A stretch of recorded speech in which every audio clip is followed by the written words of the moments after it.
चुनाव की तारीखें जैसे जैसे नजदीक आ रही है वैसे वैसे प्रत्याशियों के चेहरे साफ होते जा रहे हैं और संभावित प्रत्याशी भी चुनाव में उतरने को लेकर अपनी तैयारी कर चुके हैं। इसी कड़ी में जिले के मखदूमपुर विधानसभा सुरक्षित सीट से जीतन राम मांझी के दामाद देवेंद्र मांझी मैदान में उतर चुके हैं और इन्होंने इसे लेकर मखदूमपुर विधानसभा क्षेत्र के एक निजी हॉल में अपने कार्यकर्ताओं के साथ रूबरू हुए। एक बैठक की। इस बैठक में खुद भी पूर्व मुख्यमंत्री जीतन राम मांझी मौजूद थे। इस मौके पर जीतन राम मांझी ने कार्यकर्ताओं के साथ बैठक करते हुए अपने दामाद को कार्यकर्ताओं से जिताकर विधानसभा भेजने की अपील की। गौरतलब हो कि जहानाबाद में प्रथम चरण में चुनाव होना है। एसके मिर्जा, पब्लिक न्यूज के लिए। फर्स्ट फेज में जो बिहार विधानसभा 2020 का चुनाव है उसमें हम लोग मगध के सब लोग आ जाते हैं और मखदूमपुर अब जानते हैं कि यहाँ हम चुनाव जीते हैं, चुनाव हारे भी हैं।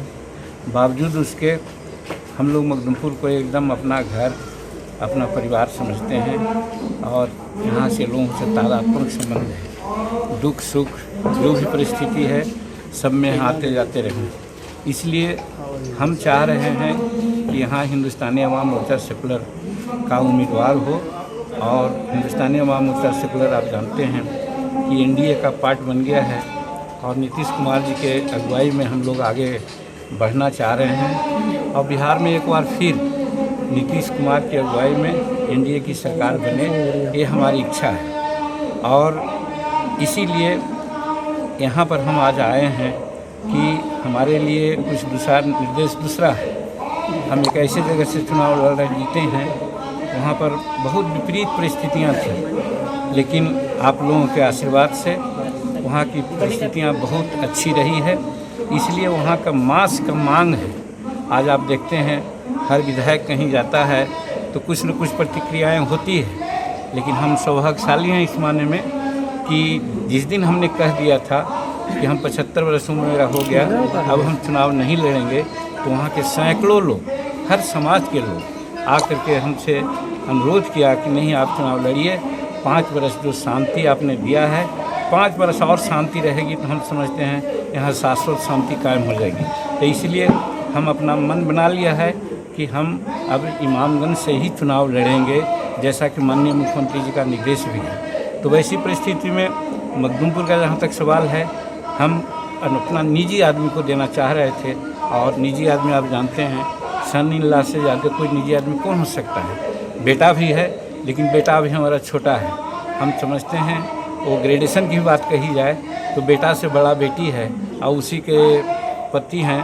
तो वैसी परिस्थिति में हमने सोचा कि नहीं, हम अपना निजी आदमी को दें, किसी दूसरे के हाथ में नहीं जाने दें। और जहाँ तक यहाँ का सवाल है, अब तो समझ जाइए कि एक तो विधायक होंगे देवेंद्र मांझी जी और दूसरा संतोष कुमार जो हमारे बड़े बच्चे हैं, उनका भी आशीर्वाद इस क्षेत्र के साथ है और क्यों नहीं रहेगा। हम लोग दोनों मिल करके हर तरह से जो यहाँ का उम्मीदवार है उसको हम लोग निश्चित रूप में वही कदम पर चलने के लिए वादे करेंगे जिस कदम पर हम लोग चलने वाले हैं। और फिर और भी कुछ बात होने वाली है। हो सकता है कि हम जहाँ से चुनाव लड़ रहे हैं 2020 में कुछ दूसरे रूप में भी शायद हम जाने जा सकते हैं। वैसी परिस्थिति में भी उसका लाभ मखदूमपुर को मिलेगा। तो मखदूमपुर को तो 1+3 का मामला हो जाता है। इसीलिए हम कहते हैं कि अगर यहाँ हम हैं, हम अपने आदमी को दिया है तो ज़्यादा लाभ दिलाने के लिए और ज़्यादा लाभान्वित होने के लिए कैंडिडेट के रूप में हम घोषणा करने वाले हैं।